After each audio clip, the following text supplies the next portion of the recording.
동방, 불국사역, 죽동, 입실, 모화, 호계, 병영 대부분 여기 없어지거나 위치를 바꿨습니다. 그리고 울산에 들어옵니다.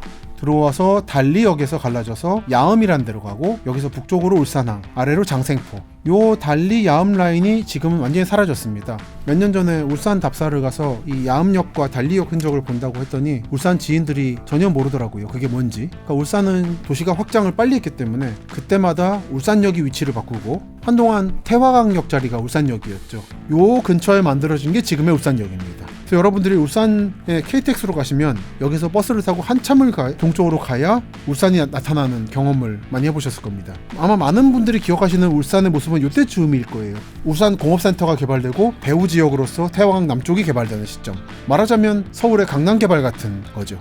이렇게 보면 여러분들 느끼시겠습니다만 울산은 철도가 참 변화무쌍하게 바뀌었어요. 그리고 철도가 생기고 신도시들이 만들어지는 그런 역사를 보여줬죠. 울산이야말로 철도와 도시의 발전 과정이 어떻게 맞물려가면서 도시를 만들어내는가를 가장 잘 보여주는 사례라서 관심이 있습니다.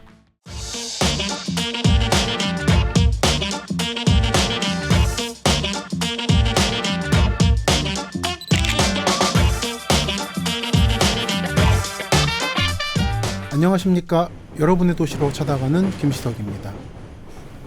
우리가 지난 시간에 부산 이야기를 끝내면서 울산으로 살짝 발을 걸쳤죠.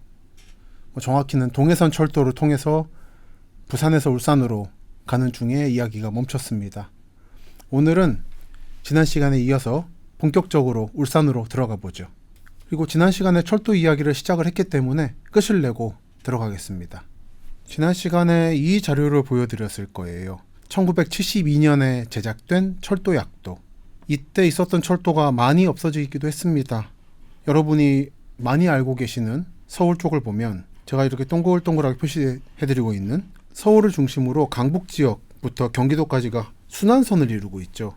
현재는 이 순환선이 없습니다. 왜냐하면 의정부에서 능곡 사이의 교외선이 현재 군사용 이외에는 여객 취급을 안 하기 때문이죠. 이번에 이 노선을 운행을 재개한다고 합니다만 지켜봅시다. 워낙에 선거철이라서 알 수가 없고, 제가 알기로는 이쪽이 기술적으로 좀 문제가 있습니다. 그래서 그 기술을 극복할 수 있을지를 지켜봐야 됩니다.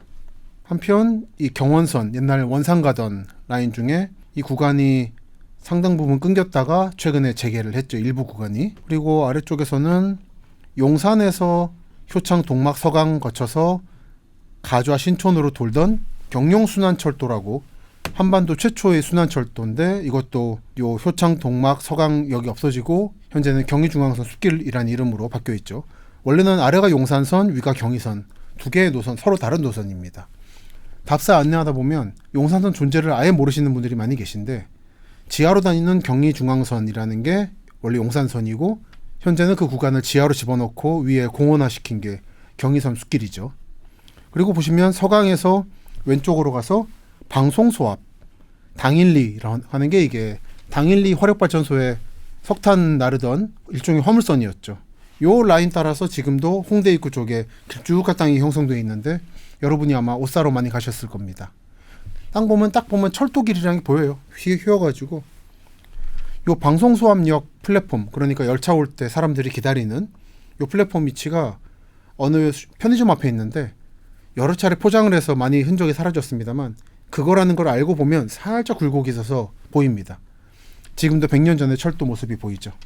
그리고 아래로 내려가면 구로, 오류, 역곡, 오류동, 역곡, 소사, 부평, 주안, 제물포, 동인천, 인천으로 가는 경인선이 있습니다.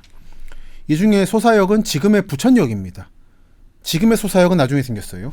그리고 흥미로운 게 요 김포선이라고, 김포공항이 군사공항이기도 했으니까 김포공항부터 소사까지, 지금의 부천역까지 이어지던 군용철도가 있었습니다. 미군은 기본적으로 철도를 반드시 항구나 공항에 설치하게 되어 있습니다. 그래서 만들었다가 폐선이 됐는데 지금도 흔적이 좀 남아 있습니다. 그 노선 그 주변에 만들어지고 있는 게 3기 신도시, 대장 신도시인 거죠. 좀 더 내려가면 수인선이 보이고요. 고색부터 남인천까지. 이 구간이 일부 부활한 게 현재 수인 분당선이고, 오른쪽으로 보면 수원부터 오른쪽 화성, 원천 해서 쭉 가서 양지라든지 이천이라든지 해서 여주까지 가던 게 옛날 수려선, 수원 여주선. 요 라인은 일부는 경강선으로 일부는 용인 경전철, 용인 에버라인으로 부활되어 있습니다. 좀 더 내려가면 요 천안부터 왼쪽으로 나가는 게 옛날 충남선, 지금의 장항선이죠. 이 당시에는 딱 장항에서 끝났습니다. 그래서 장항선이란 이름이 맞는데 현재 아시는 분은 아시겠습니다만 장항선은 장항에서 안 끝납니다. 익산까지 갑니다. 그래서 정말은 익산선이라고 부르는 게 맞지만 이 충청남도 서해안 지역 분들께는 장항선이 일종의 한화 이글스와 함께 아이덴티티 그 자체이기 때문에 이름은 그냥 장항선으로 쓰고 있죠. 여러분이 장항선은 장항역에 내리시면 아마 장항 시내에 들어가시기 힘들 겁니다. 읍내에 가시는 게 힘들 거예요. 철도가 많이 비켜나간 바람에 여러 가지 요 라인들이 전체적으로 장항선 선로 개량을 하면서 예전 중심지하고 현재 철도역이 많이 떨어지는 결과를 낳았죠. 예를 들어 여기 판교 같은데 성남 판교 말고 충남 서천 판교가 있습니다. 여기도 원래 철도역 주변이 번성하다가 철도역이 저 멀리 가버리는 바람에 이 원래 마을이 사실상 속된 말로 죽어버렸어요. 이 죽어버린 거를 시간이 멈춘 마을이라고 포장해서 요즘에 좀 핫해지고 있죠. 거기는 중국집 좋아합니다마서도 중국집 두 군데 있는데 그중에 딱 봐도 허름해 보이는 데가 약간 옛날식 느낌을 내는 곳입니다. 그리고 다시 천안으로 돌아가서 천안에서 오른쪽으로 보면 지금 없는 철도가 하나 있죠. 석교, 성거, 입장, 고지, 미양, 안성. 그리고 더 예전에는 이천 장호원까지 가고 원주까지 갈 예정이었던 안성선, 경기선 철도. 이 철도는 폐지가 됐고 그러면서 안성은 현재까지 철도 없는 도시가 되어 있죠. 더 내려가면 조치원부터 충북선이 가고요. 더 내려가면 이제 호남선이 나오고 경부선이 나옵니다. 경부선 따라 쭉 가다 보면 동대구부터 갈라져서 대구선 보이고요. 영천부터 중앙선 타고 내려가서 경주에서부터 내려가면 동해남부선이죠. 지난 시간에 동해남부선에 대해서 말씀드렸습니다. 동방, 불국사역, 죽동, 입실, 모화, 호계, 병영 대부분 여기 없어지거나 위치를 바꿨습니다. 특히 불국사역이 선로가 바뀌어버리는 바람에 이제 철도로 불국사역을 못 가죠. 한때 수학여행 가면 철도로 딱 불국사까지 가서 역에서 내려가지고 올라갔던 기억이 있는데요. 많이들 있으실 겁니다만 이제 그런 추억은 사라졌다. 그리고 울산에 들어옵니다. 들어와서 달리역에서 갈라져서 야음이란 데로 가고 여기서 북쪽으로 울산항, 아래로 장생포, 고래 사냥의 장생포죠. 그리고 덕하, 남창, 서생 해서 원래 좌천해서 이제 기장, 부산으로 들어오게 되는 요 달리 야음 라인이 지금은 완전히 사라졌습니다.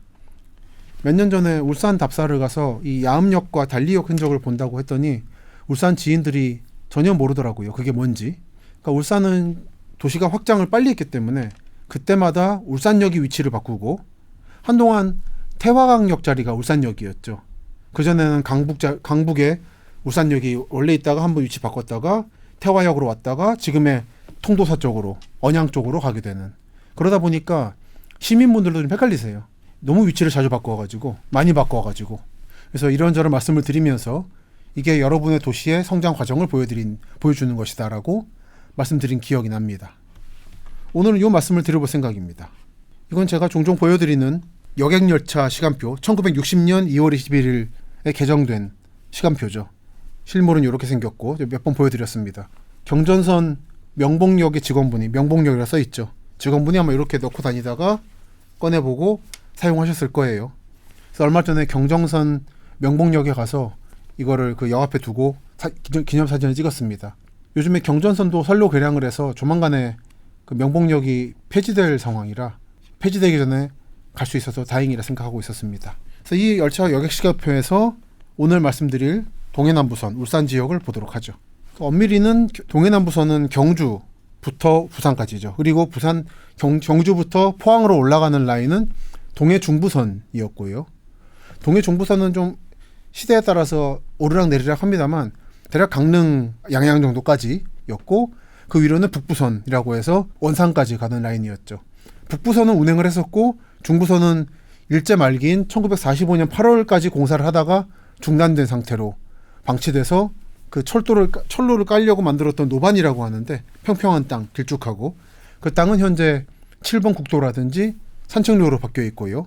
이 남부지방은 포항역까지는 개통을 했었습니다. 그래서 보시면 경주에서 불국사로 내려와서 호계, 울산, 남창, 좌천, 울산역만 표시가 되어 있네요. 그리고 반대로 올라가는 거는 기장, 좌천, 남창, 울산, 호계, 불국사, 경주로 갔다. 방금 말씀드렸던 경주부터 포항 가는 북쪽 구간의 경주 동해남부선은 이렇게 운행을 했었습니다. 경주, 안강, 포항. 안강이라는 데는 한번 가봤었는데 참 경주도 아니고 포항도 아니고 울산도 아닌 독자적인 안강이라는 지역성이 강한, 독립성이 강한 지역이더라고요. 그래서 경주라고 하면 여러분들이 신라시대 유적만 많이 떠올리시겠습니다만 외동같이 울산 쪽으로 가는 방향에는 공업도시 경주의 풍경이 펼쳐져 있기도 하고, 이 안강같이 경주와 포항 사이에 존재하면서 독자성을 가지고 있는 지역도 존재합니다. 그리고 또 KTX 경주역도 그 공사를 예전 라인대로 공사를 하면은 지하에서 유적이 많이 나올 거기 때문에 일부러 저 깊은 산 속으로 뚫었죠. 유적과의 충돌을 피하기 위해서. 근데 그 결과 경주 시내에서 너무 멀어가지고 좀 문제가 되고 있기도 합니다. 경주가 참 철도로 가기 곤란한 곳이 돼버렸어요. 예전에 몇 년 전인가 경주에서 방송 촬영을 하고 집에 오려고 그랬는데, 원래는 혼자서 경주 시내 좀 구경하고 밤에, 그리고 경주역 가려고 했더니 주변에 분들이 말리시더라고요. 그 이동이 불가능할 거라고. 그러니까 본인들이 태워다 주는 거를 타시는 게 좋을 거다. 뭐 잘 모르니까 그렇게 했습니다만, 저도 갔더니 철도역에는 편의점 다 문 닫고 식당도 문 닫고 참 황량했습니다. 무슨 KTX역이 이런 거라는 생각을 할 정도였습니다. 경주가 참 유명한 관광지인데 그 입구인 KTX역이 그런 상황이라서 편의시설도 열악하고 교통망도 열악한 상황이라 참 이대로 되겠는가 생각이 들었습니다. 또 포항 경주공항에 내리는 것도 방법일 텐데 그것도 좀 멀어가지고 이래저래 경주는 좀 일반 시민들로부터 멀어진 느낌이 들어요. 그런 부분에선. 그래서 지금 이제까지 72년도의 철도 노선 보여드렸고 60년에 만들어진 시간표를 보여드렸고, 이번에 조금 더 들어가겠습니다. 지금 보여드리는 이 자료는 광복되기 5년 전인 1940년에 조선총독부 철도국이 출판한, 오른쪽부터 남선지방, 그러니까 한반도 남부, 조선 남부란 뜻이죠. 그리고 서선지방, 평양을 중심으로 한 서부지역입니다. 그리고 북선지방, 함경도라든지 개마고원 등을 포함하는 조선 북부 지역에 대한 정보를 담고 여러 가지 관광 안내를 한 책자입니다. 제가 가지고 있는 책이에요.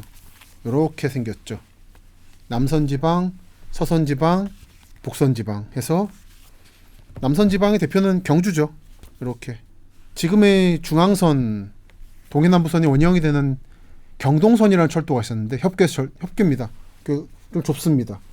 그것도 기본적으로는 포항, 울산, 대구 간에 경주로의 관광객을 많이 유치하려는 그런 의도에서 부설, 그러니까 놓였고, 그 결과 경주, 포항, 울산, 대구가 하나의 생활권을 이루게 되는 결과를 낳았죠. 서선지방입니다. 앞에는 평양 기생이 보이고 뒤에는 평양 모란대가 보이죠.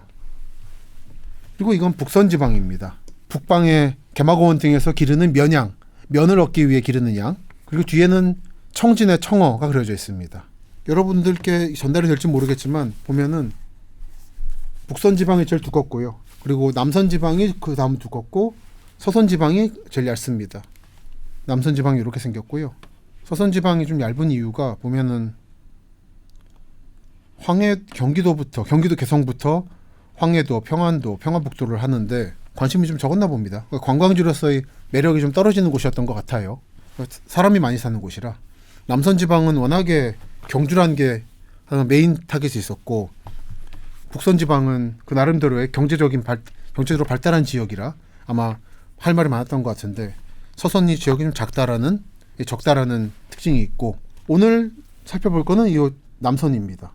그리고 이거 들어가기 전에 한마디 높아심에서 말씀을 드리면, 제가 소장하고 있는 고서를 맨손으로 잡고 있으면 많은 분들이 걱정을 해요. 고서인데 장갑 끼고 해야 되지 않냐고. 근데 그거는 여러분들께 정보가 잘못 전달되어 있는 건데, 고서를 만지는 가장 좋은 방식은 만지기 전에 손을 씻고 만지고, 만진 다음에 손을 씻는 겁니다. 만지기 전에는 책을 위해서, 만진 다음엔 내 건강을 위해서 손을 씻죠.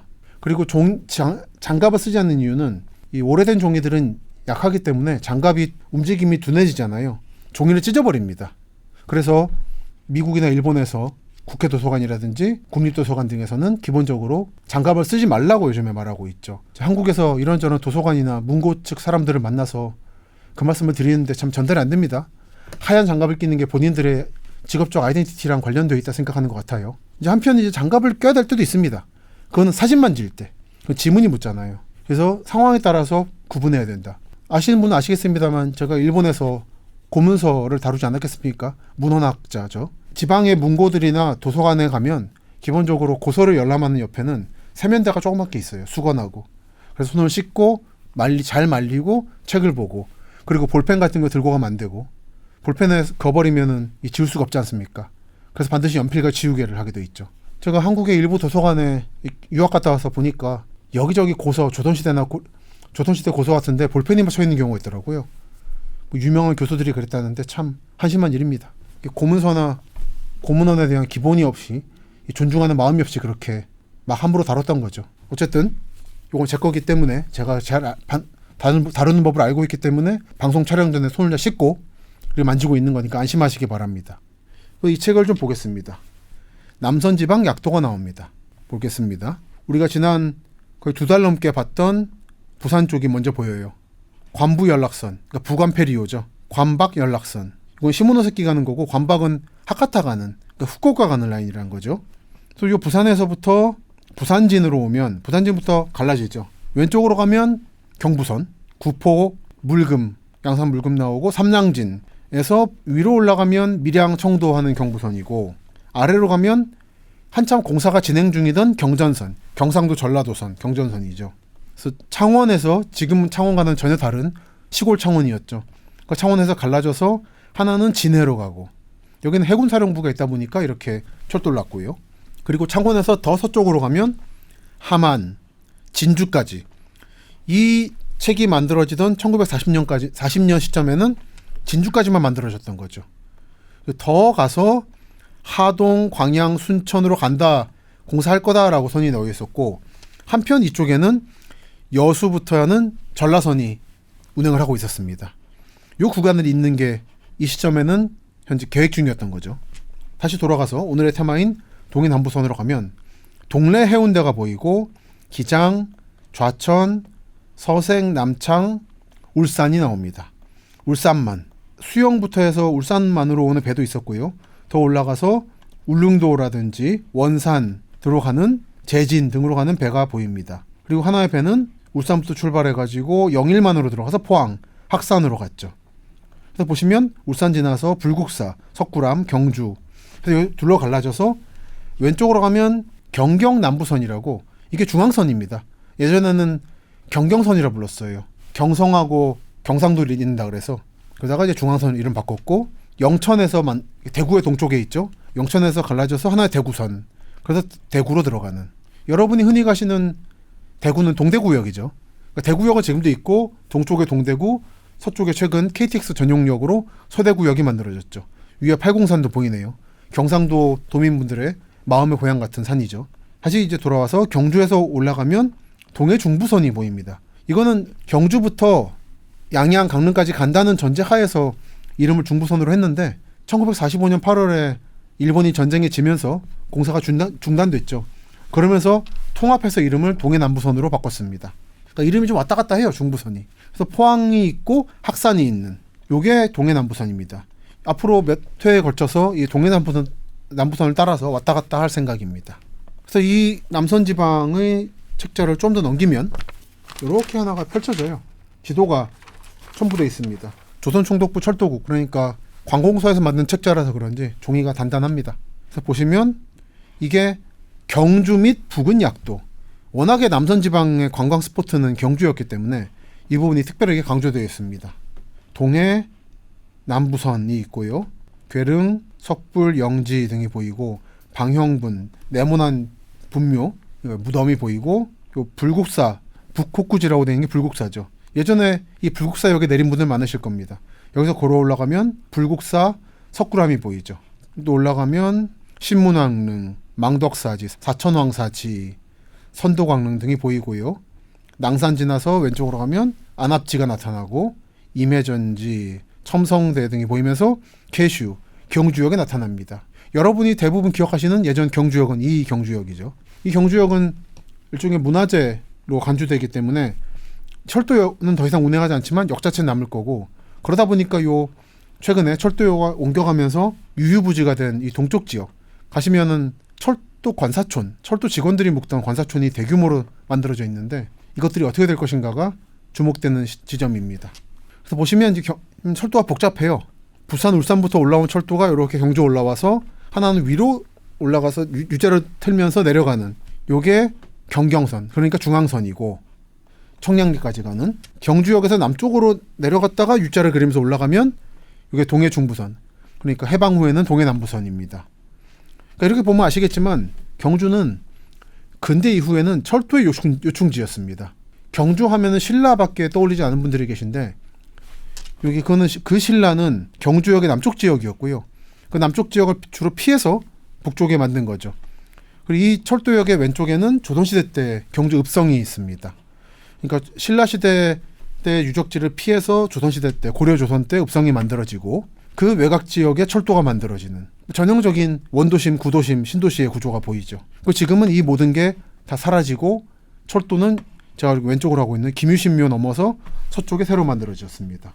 뭐 경주 자체에 대해서는 제가 뭐 굳이 말씀을 드릴 필요가 없겠습니다만 몇 년 전에 경주 MBC하고 촬영을 할 일이 있었는데 그때 포항 한번 찍고 경주 한번 찍었어요.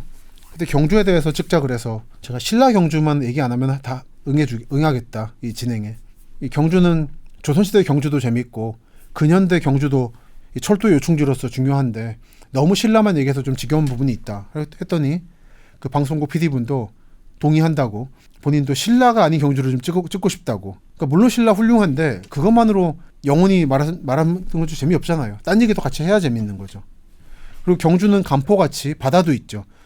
식민지 시대 이주어촌, 일본인들이 와서 개척한 항구도 있고 복잡한 곳인데 그 신라 경주란 그늘에 너무 다 가려버린 느낌이 있습니다. 그래서 그렇게 의기투합해서 방송을 찍었습니다.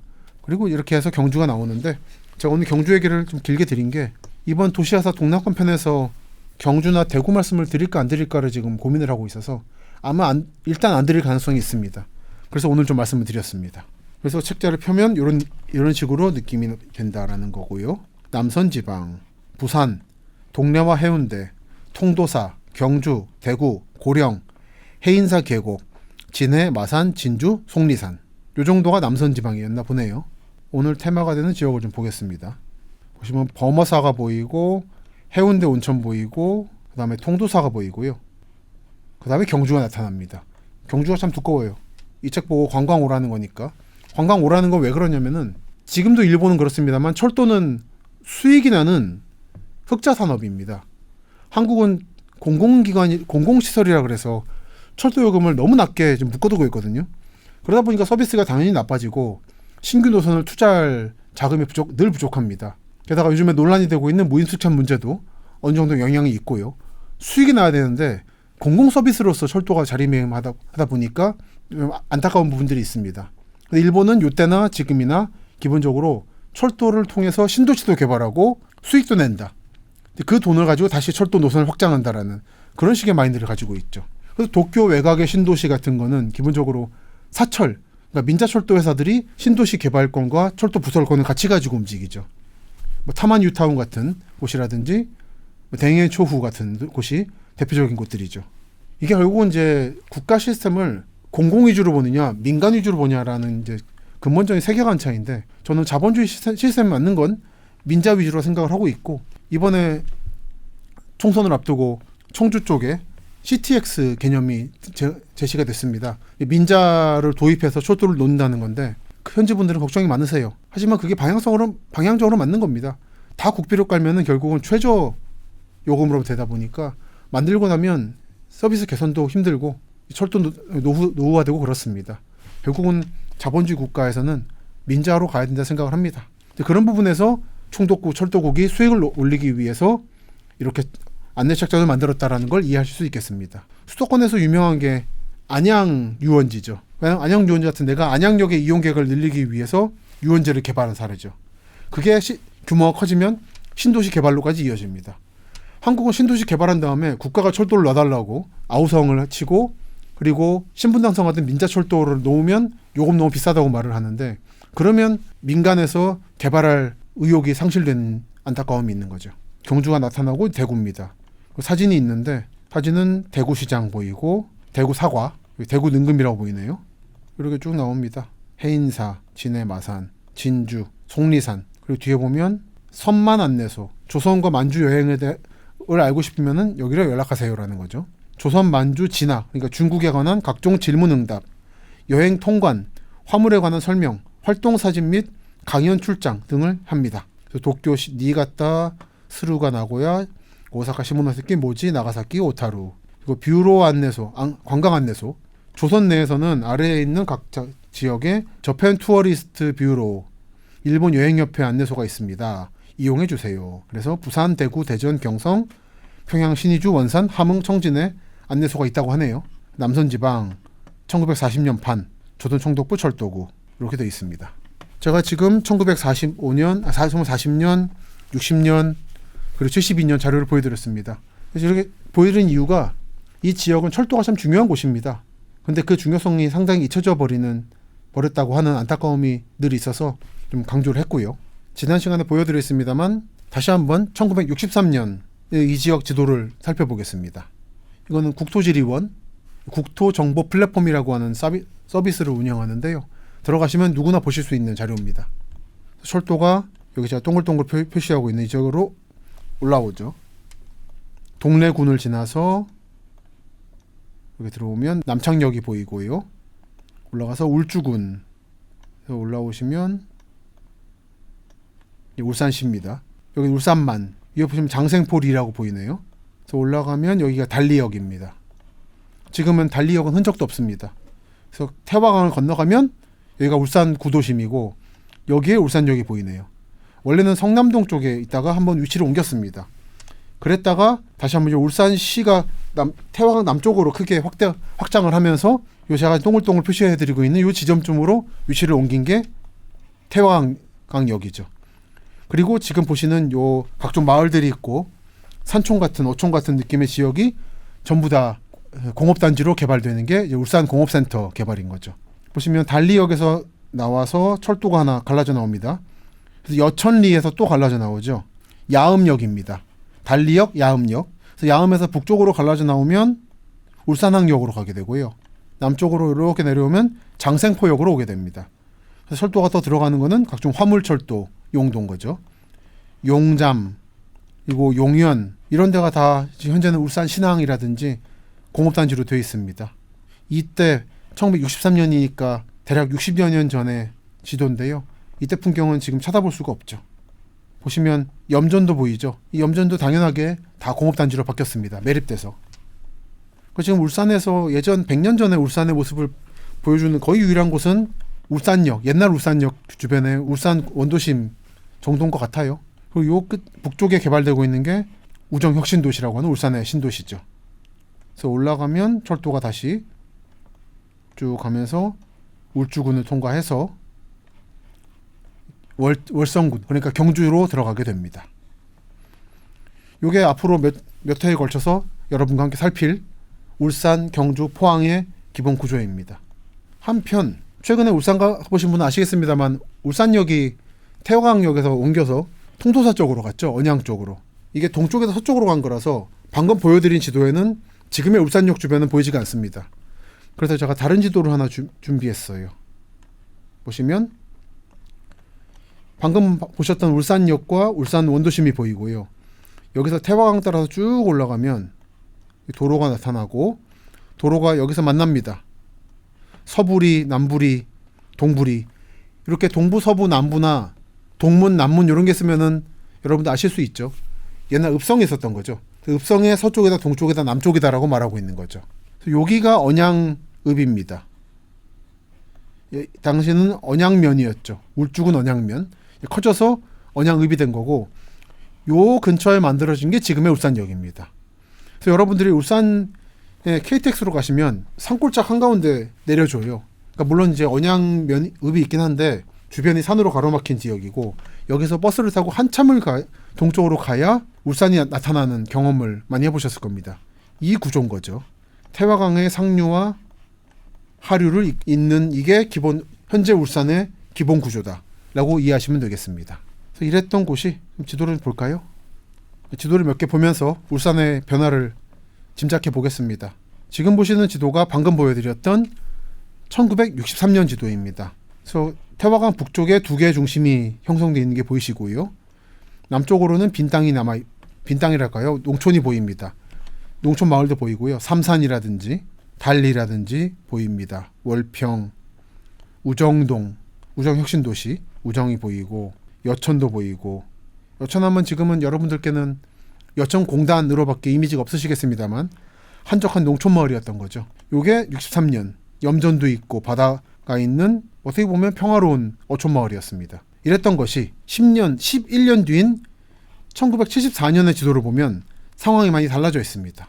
조개섬 염전은 다 매립돼서 공단이 만들어질 상황이고요. 아래쪽 장생 쪽도 공단이 들어섰는지 선이 다 그어져 있습니다. 울산항은 보이고, 그리고 조개섬 염전 건너편 강북 지역도 다 매립이 돼서 공단이 들어갈 준비가 끝난 상태고, 달리역이 있던 주변이 신도시가 개발된 상태입니다. 다 선이 그어져 있죠. 아마 많은 분들이 기억하시는 울산의 모습은 이때 즈음일 거예요. 울산 공업센터가 개발되고 배후 지역으로서 태화강 남쪽이 개발되는 시점. 말하자면 서울의 강남 개발 같은 거죠. 북쪽은 거기에 반해서 여전히 예전 모습 그대로 규모를 유지하고 있는 것을 알 수가 있습니다. 다시 한번. 그리고 나서 다시 10여 년이 지난 83년 울산 지도를 보면 하얀 곳들이 많이 보이죠. 이게 공업지대들인데 음영 처리, 그러니까 안 보이게 처리한 겁니다. 이미 다 공단들이 운영되고 있는 거고요. 태화강 남쪽에 원래 옛날 동해남부선 달리역 주변은 이렇게 택지 개발이 끝난 상태입니다. 동쪽 삼산동 지역은 아직 좀 비어 있고요. 북쪽은 아래쪽의 울산역 주변 역전 마을과 학성이 있던 지역이 연담화가 되기 시작했습니다. 83년입니다. 그다음 92년 달리역 주변에 택지는 개발이 거의 끝난 상태고 아직 철도는 남아 있습니다. 동쪽도 아직 원형이 남아 있고요. 2003년 지도까지는 철도에 예전 그대로 그려져 있는데 2013년 지도를 보면 변화한 철도 노선이 나타납니다. 예전에 달리 야암역 있던 데는 없어졌고요. 저기 태화강역이 보이죠.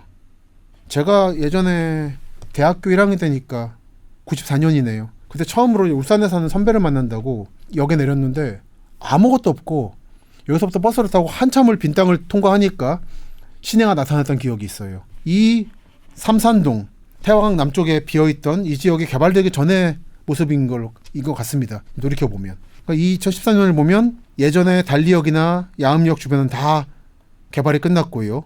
그래서 지금 여러분이 아시는 것 같이 태화강 남북으로 두 개의 도시가 존재하는, 강남과 강북이 존재하는 구조가 보이고, 철도 노선은 그 신도시의 동쪽 끝으로 공업단지와 택지지구 사이를 가르는 식으로 노선이 바뀌어 있는 걸 볼 수가 있습니다. 예전 울산역이 있던 지역도 다 개발이 끝났고요. 그래서 태화강역에서 갈라져 나가서 울산항역과 장생포역으로 갈라져 나가고, 남쪽으로 내려가서 서남역 지나서 기장 좌천 쪽으로 내려가게 되죠.